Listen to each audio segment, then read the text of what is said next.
نحمده ونصلي على رسوله الكريم أما بعد فأعوذ بالله من الشيطان الرجيم بسم الله الرحمن الرحيم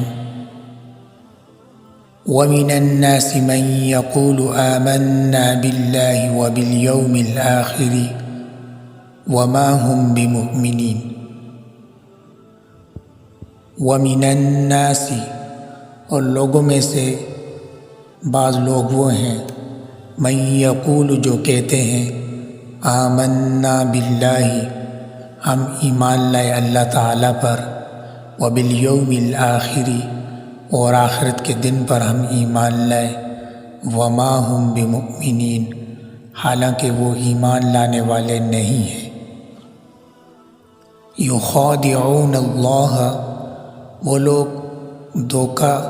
دینے کی کوشش کرتے ہیں اللہ تعالیٰ کو والذین آمنوا اور وہ لوگ جو واقعی اللہ تعالیٰ پر ایمان لائے ان کو بھی یہ کافر لوگ منافق لوگ دھوکہ دینے کی کوشش کرتے ہیں وما یخدعون الا انفسہم اور وہ دھوکہ نہیں دیتے مگر اپنے آپ کو ہی وہ دھوکہ دے رہے ہیں وما یشعرون اور وہ اس کی سمجھ نہیں رکھتے فی قلوبہم مرض ان لوگوں کے دلوں کے اندر ایک بیماری ہے فزادہم اللہ مرضا سو اللہ تعالیٰ نے ان کی اس بیماری کو بڑھا دیا وَلَهُمْ عَذَابٌ علیم اور ان کے لیے دردناک عذاب ہے بما کانوا یکذبون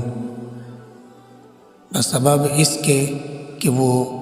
جھوٹ بولتے تھے اللہ تعالیٰ نے ان کے دلوں کی بیماریوں کو اور ہی بڑھا دیا۔ سورہ بقرہ کے شروع کے اندر اللہ تعالیٰ نے مومنین کی صفات بیان کی اور ان کا انجام بیان فرمایا، پھر ان لوگوں کا ذکر ہوا جو کھلے کافر ہیں۔ اب یہاں سے ایک تیسرے گروہ کا بیان ہو رہا ہے جسے منافق کہا جاتا ہے۔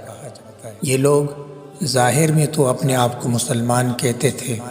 مگر دل سے مسلمان نہیں ہوئے تھے، یعنی بظاہر تو وہ اللہ اور مسلمانوں کو دھوکہ دینا چاہتے ہیں لیکن حقیقت یہ ہے کہ وہ خود اپنے آپ کو دھوکہ دے رہے ہیں، کیونکہ اس دھوکے کا انجام خود ان کے حق میں برا ہوگا۔ وہ سمجھ رہے ہیں کہ اپنے آپ کو مسلمان ظاہر کر کے وہ کفر کے دنیوی انجام سے بچ گئے، حالانکہ آخرت میں ان کو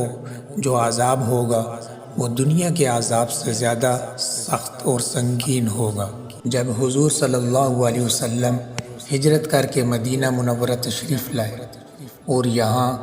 اوس اور حزرج کے قبائل میں سے اکثر نے انصار مدینہ بن کر حضور صلی اللہ علیہ وسلم کا ساتھ دیا اور دونوں قبیلوں میں سے اکثر خوش نصیب لوگ اسلام قبول کر گئے، لیکن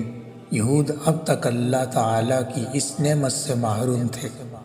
ان میں سے صرف ایک حضرت عبداللہ بن سلام رضی اللہ تعالیٰ عنہ نے اس سچے دین کو قبول کیا تھا، اور اس وقت تک منافقوں کا خبیث گروہ قائم نہ ہوا تھا، لیکن جب اسلام کو فتوحات ہونے لگی تو بہت سارے یہودی اسلام کا لبادہ اوڑھ کر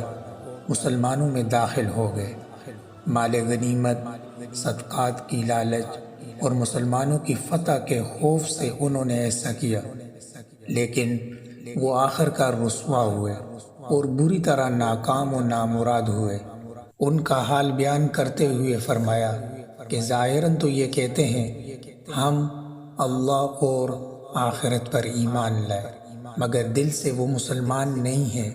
وہ اپنی اس منافقت سے اللہ تعالیٰ اور مومنین کو دھوکہ دینا چاہتے ہیں،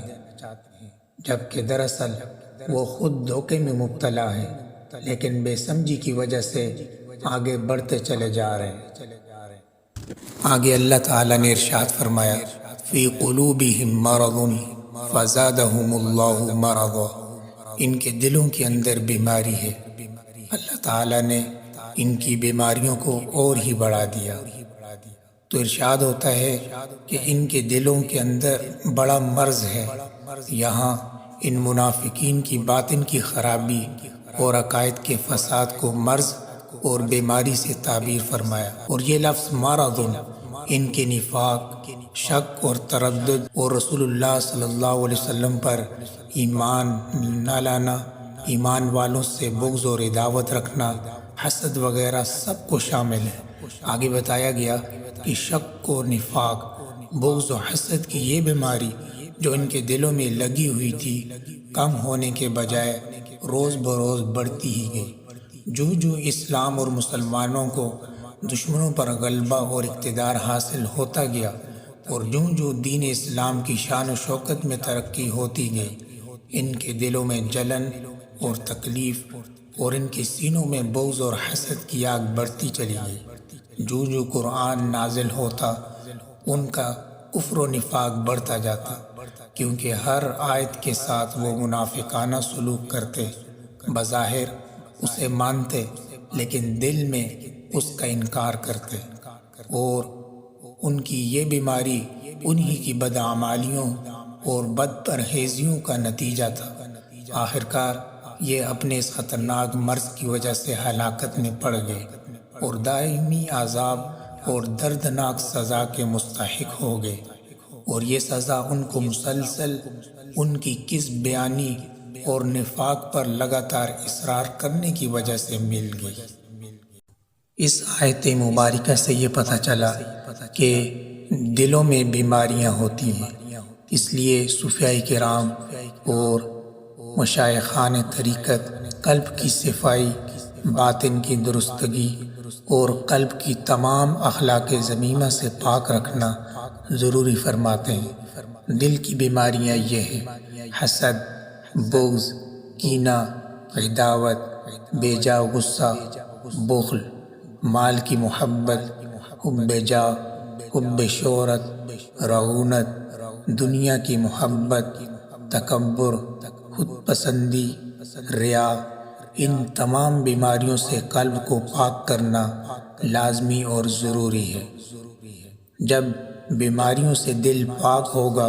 تو خوف خدا، زہد، صبر، شکر، توکل، اخلاص، صدق، محبت الہی وغیرہ صفات سے دل منور ہوگا۔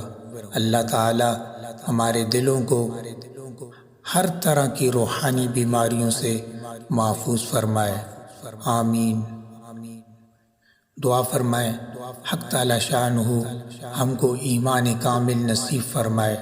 اور نفاق کی ہر چھوٹی بڑی حسلت سے ہمارے قلب کو پاک رکھے۔ اللہ تعالی منافقین کی شرارت اور فتنوں سے اسلام، خصوصاً اس ملک پاکستان کی حفاظت فرمائے۔ یا اللہ تمام دلوں کی ظاہری و باطنی بیماریوں سے ہماری نجات فرما۔ ہماری دعاؤں کو محض اپنے فضل سے اپنی بارگاہ عالیہ میں قبول و منظور فرما، آمین یا رب العالمین۔